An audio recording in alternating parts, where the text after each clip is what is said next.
Good morning. It is 9:50 a.m. on Sunday, November 12th, 2017. I'm Christiana Ellis and I just got up. This is 5 more minutes. I didn't turn the overhead lights on over there this morning, and I feel like I'm moderately delighted just by. Oh, look, the lighting looks different.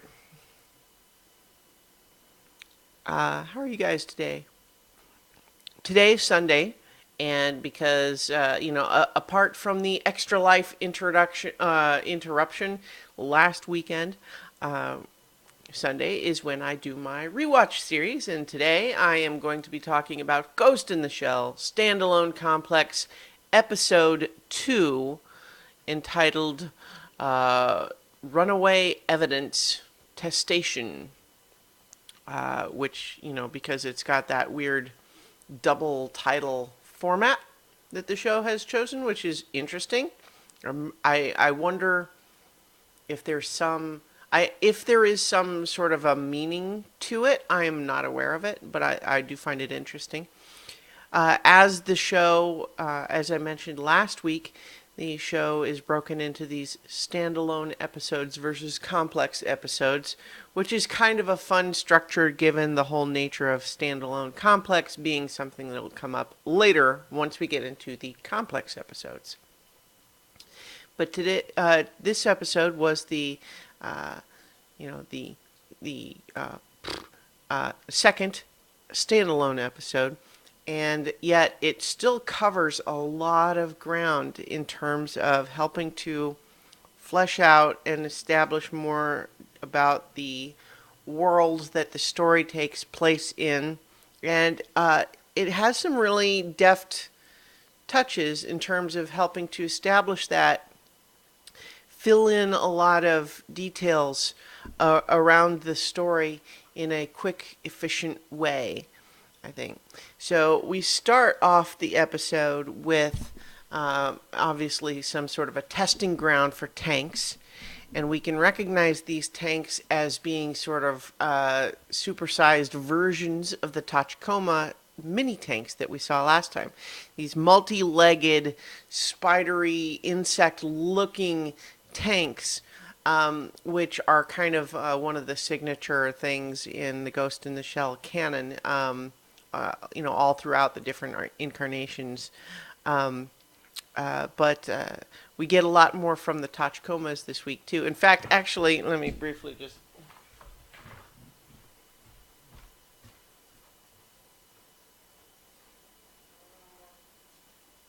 Where is it?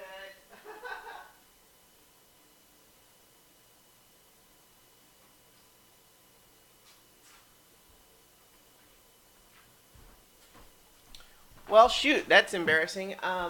I have a stuffed toy of the Tachikoma, which I was unable to locate in a short period of time. Perhaps another time. But yeah, so nice, significant stretch of this video where I'm not even on camera.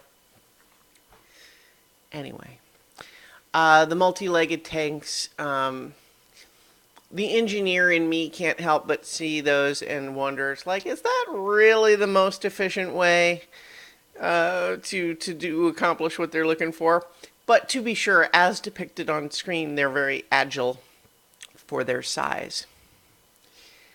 In any event, we see one of these tanks start moving in a way that these operators don't seem to expect it to, and then it opens fire, blowing up two of the other tanks, not hurting any people, but certainly doing a lot of damage and certainly out of control.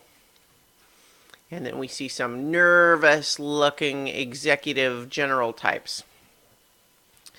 So, something's awry. One of these things is out of control. Nobody knows quite what's going on. Is it being controlled by someone? Is it an artificial intelligence run amok? Is it sabotage from terrorists? We're not sure. That's the scenario as we begin. And we are introduced right away with the idea that it is one of the tank's designer, Kago Takeshi, who is it is his login being used to control the tanks, but he died. So what's happening? And it's a neat touch to introduce that as a mystery to begin with, because obviously the result later is that we discover he is in fact still controlling it in a way. Luna came by and lay down next to me. Good girl. But this, to introduce it as a strange mystery at first, this idea that like, oh well, his login, but he's dead, so that could mean any number of different things. But here's where it's a headache for Section 9, is because the military is who you would normally feel like, oh, geez, a giant military type tank is on the loose with unknown motive. That seems like something isn't that what the military helps you with? But they're in the difficult position of saying, if it's terrorists, we'll help. But since this is, a test vehicle, it wasn't officially a military vehicle yet. This is really just a company has had one of its products go rogue, and that's not something the military helps with unless it's terrorism. And so Section 9 is kind of in the position of saying, okay, well, we have to figure out what's really going on. If it's terrorism, let's get the military to help us. We have to figure out what's moving forward. But they're also struggling against the red tape of this company not wanting their secrets out. And so we have this multi-front effort to try to take out these things. We also get an interesting little grace note. We get a little bit with the Tachikomas, and in particular, this is going to be a running, a running thread throughout the series of Bato interested in the Tachikomas, and specifically being told by one of the technicians, all of them are the same. They have the same stats, the same base personality. But he has a sentimentality to him, and so he just sort of picks one, and he gives it, natural oil instead of the synthetic oil. And the Tachikoma expresses a preference, like, oh, this is much better. And we can't help but think it's like, what could be better about it? But it's an interesting just little idea that this artificial intelligence prefers the natural oil instead of synthetic oil, which is like, okay, that's interesting. We don't get a lot more payoff on that note, but it is the introduction of something that's going to continue. And also it establishes a little bit more of Bato's personality. We didn't get a whole lot from him last time. So we see more from Bato this time. One is obviously this idea of sentimentality, and this instinct he has that having all of these Tachikomas with their sort of chirpy personalities, having them all be the same and conforming to the same expected behavior, from a very utilitarian standpoint, you would want them to be all the same so that it doesn't matter which one is with you. You know what to expect from them. But his instinct is to want one of them to be different or special for him. And that gets expressed through the idea of natural versus synthetic, even when we're talking about a robot. Which is kind of it's a fun little contradiction, I think. We also see a little bit more of his playful side this episode. Generally, we saw some of that when he's chasing down the bad guy last time, but in this one, we see him teasing Togasa for getting the work of, you're going to go interview this company's employees, whereas I'm going to be in a little tank chasing down a bigger tank. One of the things we also discover this episode is that these Tachikomas, that bulbous sort of abdomen, spider-like abdomen they have, is apparently a little pod that can be ridden in by a pilot, which we, hadn't had any way of knowing before, and which gives the show the opportunity for a gratuitous ass shot as the Major climbs out of it later, which is kind of like, yeah, we're gonna have her climb out of the tank, but do we really need her ass and crotch to be, emerging towards the camera as she climbs out? Um, yeah. Anyway, so we've got a number of efforts going through, right? So we have Togasa and the chief, Aramaki, who go to the company itself. And so Togasa is interviewing an employee that we know must have some knowledge about what's happening, because we saw him in the introduction looking worried and kind of thinking to himself, I hope this is what you wanted. So we know that there's something there, even though we actually don't see much of that interrogation. I mean, this episode covers a lot of ground. But then we eventually get the results of the interrogation, which ties into the actual payoff. So we'll come back to that a little bit later. But then Aramaki was working with the company, the corporate executives of the manufacturers of this big tank, and what we get there is this idea of the intellectual property and the specs of the tank, and it's like Aramaki is saying, we are trying to help your tank not kill anybody. Please tell us everything you can. And they keep holding back information. And so it produces this fun little intercutting between the team dealing with the actual tank and then him dealing with the company of, like, they give him some information. So they set up a plan. It doesn't work. And then he's like, so, didn't tell us everything, did you?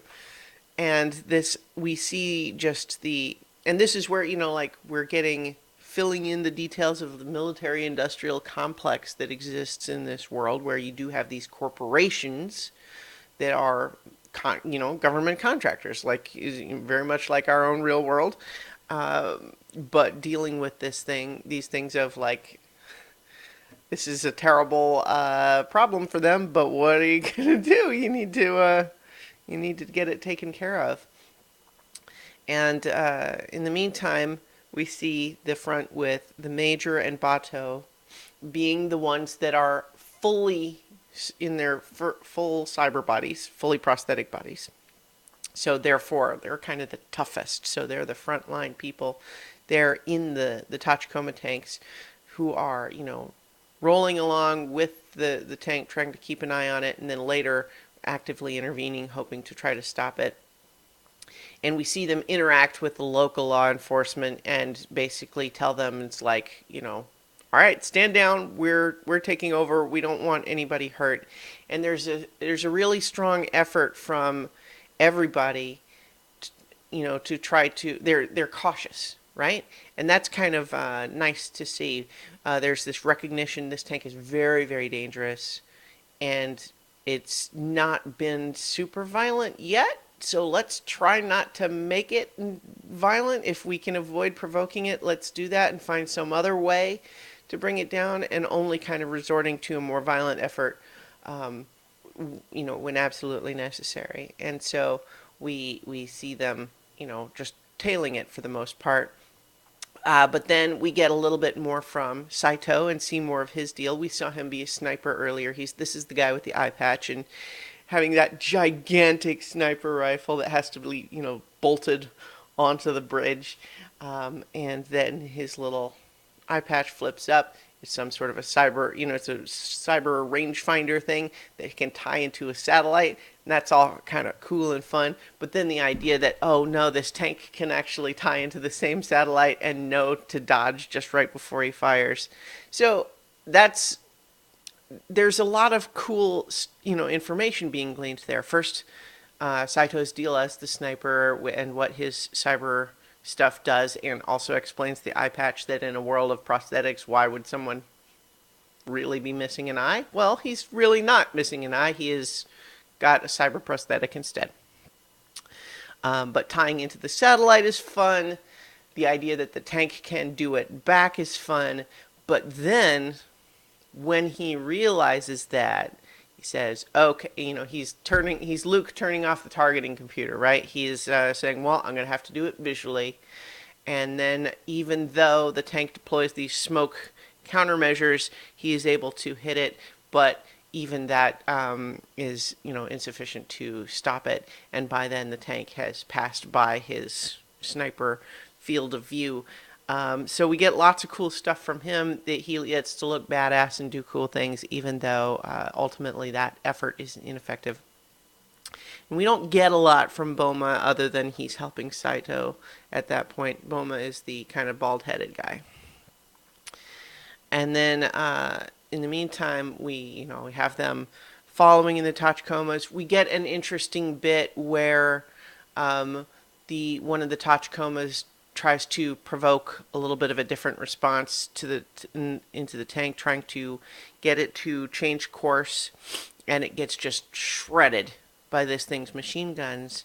And our initial instinct is to think, well, these Tachikomas act like little, kids, like a, bright, 12-year-old girl in personality, and it looks like one is getting killed. And so our instinct is to say, oh no, that's sad. But that's not how the characters or even the Tachikomas themselves react. They sail past this destroyed-looking Tachikoma and say, how are you? And it says, I'm fine. And it says, okay, wait there for maintenance to come get you. It's like, sure thing, since I can't move. And then the other Tachikomas are excited by the prospect of all that damage being done, because maybe it means that the tech crew will do a more in-depth structural analysis of how well they stand up to machine gun fire. And I think that's just, it's a fun, interesting, unexpected response from them that is thoughtful about their nature as artificial intelligence software that's just placed in these, bodies that are essentially, disposable in a sense. But in any event, the tank starts getting close to, civilized areas, and that's when we tie in Togusa's results, discovering what is really going on here. And this is where we get some more cultural information, like the world. We had already had it brought up earlier that some of the terrorist groups that they're wondering about are people who protest against prosthetic bodies and cyberization, which seems logical given that in this world being depicted, that's an increasingly common technology, and we see how it transforms many things about society. So we can reasonably believe that there would be people who resist that, perhaps even violently. But in this instance, what we hear from the friend of this tank designer, is that he grew up sick and was always very frail and was going to die young, in ways that he could have been saved with the prosthetic technology. And in fact, his friend that we're interviewing, that was his deal, is that he also was sick as a kid, but went into the prosthetic cyberization technology and is okay as a result. But the tank designer's family was religious in a way that refused that stuff, and it's a little bit like some of the religious sects within our society that want to reject modern medicine and that sort of thing. And so this idea that it was the tank designer's final wish that when his body is dead, he'll be free from that religion, and then he wants his brain placed in the tank. And although we can certainly be sympathetic towards the friend wanting to help his friend, we can also kind of, I think, acknowledge, looking at the outcome here, that was probably a very foolish thing to do. Especially given that the story is left a little bit ambiguous in terms of what the tank designer wanted precisely. He certainly caused a lot of damage, scared a lot of people Who knows how many people might have been hurt if things had gone another way. So probably not the right thing to do. But his, you know, he maybe didn't know what was going to happen, and we can be sympathetic at his motives, even if we can argue that it was probably dumb to do. And so he's also probably going to go to jail and get sued and go bankrupt and who knows what. So that guy's certainly going to be made to pay for that mistake, I think, given the world that is depicted here. But we don't see any of that. Instead, what we just learn is this idea that, oh, okay, because it is this guy's brain now separated from his physical body and controlling this tank, now we think we know where he's going. He's going to his parents' house. And the assumption is that he's planning to kill them. Revenge for not letting him get this cyber body. And, it's interesting, too, that we could imagine Bato and the Major especially, but many of the members of Section 9 having strong feelings about a religion of that nature, and just having a story like this be somewhat moving. But they're all very professional about it, and the immediate priority is we need to save them. And not only stop the tank from getting there and potentially anyone else being hurt, but for example, when the parents show up, the Major's like, why weren't they evacuated? So the goal is still, we need to protect life here. Even if, and there's really even no mention of this idea of like it's their fault, they were bad for feeling this way. It's kind of a very non-judgmental attitude towards a judgmental attitude. It's interesting. In any event, the Tachikomas are trying more and more things to stop the tank. They try to use these little cables that they've got to try to tie it up, but it's just so big that it's just dragging them along. And then eventually the company finally concedes and gives Section 9 some of these anti-tank weapons, which is like these goo cannons that kind of stick to it and tie it up, and that's what finally slows it down and stops it. But in all of this, the Major has basically become convinced it's like, okay, its physical shell is too impervious. The only way we can shut this thing down is to connect to the brain inside controlling it. But they're very concerned, they have to get through this, the military hardware designed to prevent you from doing that. And so they get the code from the company, but she's worried that there's some additional booby trap. But then the parents come out, and we see that they've got a little model of the tank, which is interesting because first we can understand their grief, even if we perhaps think that their religion was misguided. We can understand their grief. But the little model of the tank there suggests that they did love and appreciate his work. Like they did understand how much it meant to him. And, and in fact, we saw earlier when we saw a flashback to when, he collapsed in his physical body, that he had that model with him. So we see them come out, and there's already that little glimmer of maybe they weren't as bad as we maybe were thinking. And then it looks like maybe him in the tank, he is aiming the machine gun at them, and so they can't take that risk. So the Major connects, even at risk of this booby trap, and unfortunately the contact fries, the tank designer's brain in the tank, but she gets just a flash of his memories and emotions, and her takeaway is that maybe he wasn't there for revenge at all, but really kind of just wanted to be seen. And we can understand that impulse perhaps in this idea of if the resistance to a prosthetic body would surely be based on a fear of like loss of self or a loss of humanity, And so perhaps him in the tank was wanting his parents to see him in this new body and still acknowledge that it was him. And they do. And, the nature of the situation is that, they were forced to burn out his brain.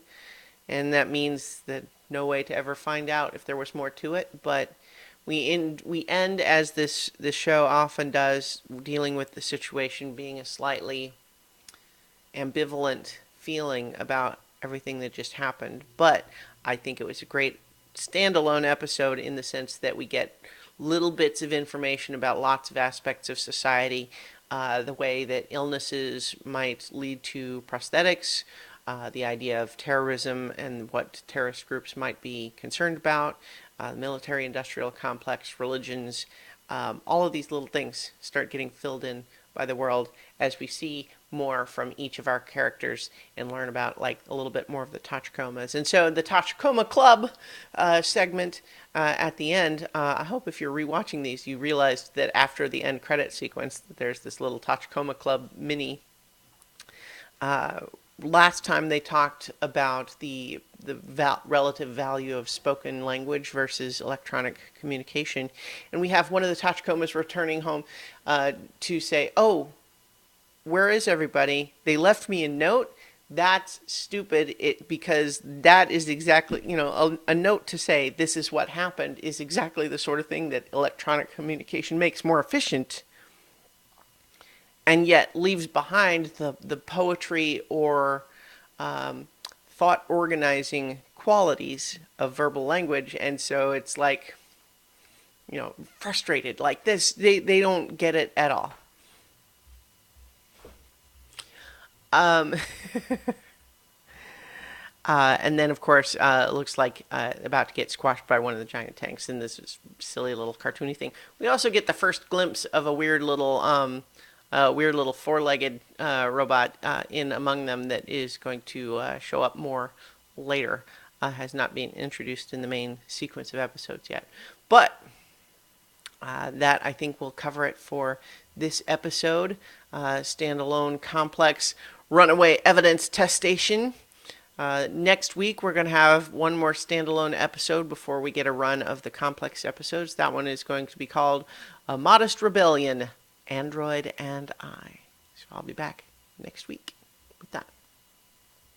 Talk to you tomorrow for 5 more minutes.